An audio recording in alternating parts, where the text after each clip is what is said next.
A recent archaeological breakthrough on Japan's sacred Okinoshima Island has unveiled an ornately decorated iron spear from the late Kofun period, offering a rare glimpse into the spiritual and political rituals of the ancient Yamato dynasty. Hidden beneath rust and time for over a millennium, the spear has now been confirmed to contain intricate phoenix and vine motifs, inlaid with what is likely pure gold, using an advanced metalworking technique known as kintsugi. A sacred relic from a sacred island.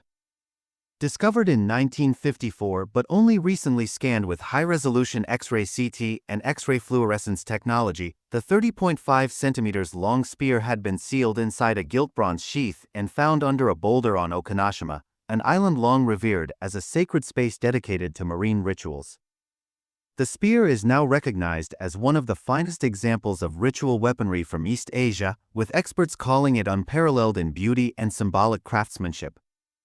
According to Toshinori Mizuno, head of materials at the Archaeological Institute of Kashihara, this spear demonstrates the Yamato state's extraordinary dedication to the spiritual rites held on Okinoshima.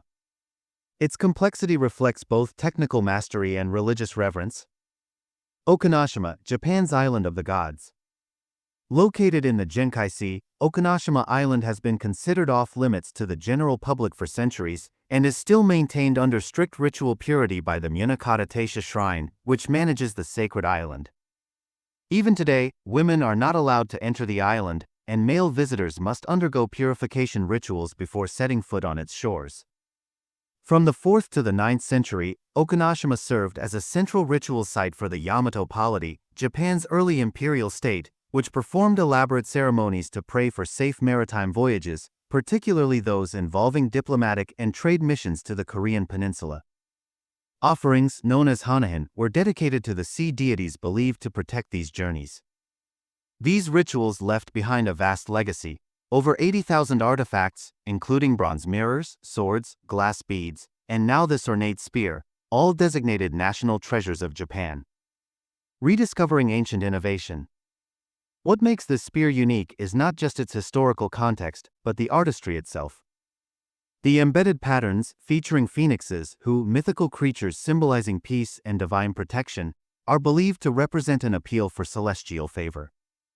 Experts suggest that the combination of gold inlay and arabesque patterns may indicate influences from continental Asia, possibly via the Korean peninsula, while the construction remains distinctly Japanese. The kintsugi technique seen in the spear involves carving intricate designs into metal and embedding gold wire or foil into the grooves, a process requiring extreme precision and often reserved for royal or sacred items. According to Tadashi Nishitani, professor emeritus of archaeology at Kyushu University, this discovery is without precedent in Japan. It confirms the scale and sophistication of state-level ritualism during the Kofun period, centered on Okinoshima's sanctity. Continuing efforts to preserve Japan's spiritual heritage.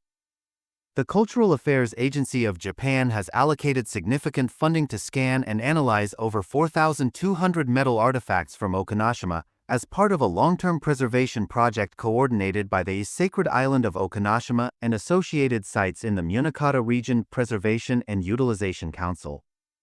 This council includes Munakata Taisha, local government authorities, and cultural researchers, all working to protect and promote Okinoshima's global cultural significance, recognized by UNESCO in 2017 as a World Heritage Site. A living connection to the past.